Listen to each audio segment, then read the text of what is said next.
Hello audience, today I'm going to be talking about Stranger Things Season 5 and why everyone was unsatisfied with the ending and the season itself. If you like our content, please subscribe and hit that notification bell.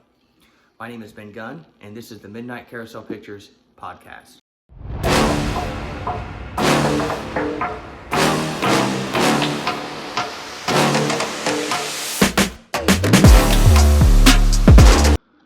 So this is my first official video on Midnight Carousel Pictures YouTube channel.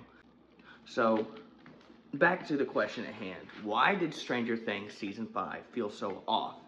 If you're having to promote the crap out of a film before it even comes out, like if you're doing a lot of commercials, if you're building it up to be this great, amazing story, you're cutting it up, you're milking it for all it's worth, then more than likely, and this isn't always true, but 90% of the time, this is something we learned in film school, the storyline is more than likely pretty darn weak. In fact, I felt like watching the whole Season 5, it jumped the shark.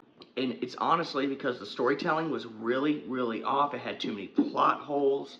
It had too many issues with it that just wouldn't happen. That's why everyone felt like that there was going to be another episode when they did something called Conformity Gate.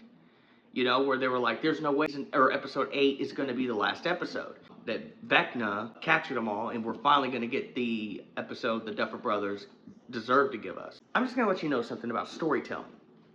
When you have a character like Vecna, to me, he is a Darth Vader, Marvel bad guy, like Thanos type of threat. He is a major bad guy with great story, and he's got great charisma, and people love. You have to create a villain that people love to hate, and that's what Vecna was. He was a villain that people loved to hate, like the Joker, just like Thanos, just like It, the clown, just like pretty much any bad guy that was an awesome antagonist in any film. People love to hate him, and Vecna was one of them. I will tell you one reason why Season 5 fell off. To kill Vecna in literally 5 minutes of fighting him was not a good send-off. In fact, it threw me off because me and my wife, we were watching it, of course, for New Year's Eve, the final episode, and we were so excited. We sat there, we started watching it, and my wife turned to me and she said, have we only been watching this for about an hour? And I'm like, yeah, there's no way. I said, well, maybe they're going to focus more on the military side. Maybe they're going to go after the military. That's why they killed him so fast. Because, I mean, I justified it. I was like, okay, if 11 and all of them could have found him at the end of Season 4, if they would have been able to get to him again at the end of Season 4, I feel like they could have beat him rather easily. Okay, so I kind of justified that. I was like, okay, all they've been trying to do is find him this whole season, right? They've been trying to find where Vecna was at so they could kill him. So, because 11 was pumped up enough to be able to do it, he wasn't that big of a threat anymore. It was just finding him. So that to me was justified. But then, what didn't justify it to me is right after Vecna's death, you then come out of the Upside Down and you leave 11 and the military has captured you, and then it cuts to like a year and a half later and everybody's fine. That is extremely bizarre. That's why a lot of people created Conformity Gate, because there was just no way that this was lazy writing, right?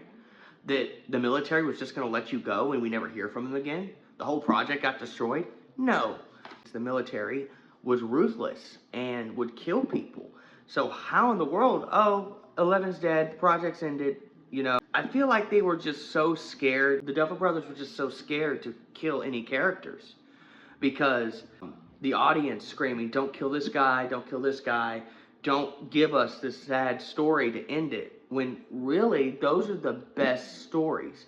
You want a good ending by showing a completion of a character. Now, not necessarily kill them every time, but give them a way to grow in a different direction. See, a good ending, a character has to go through 3 arcs.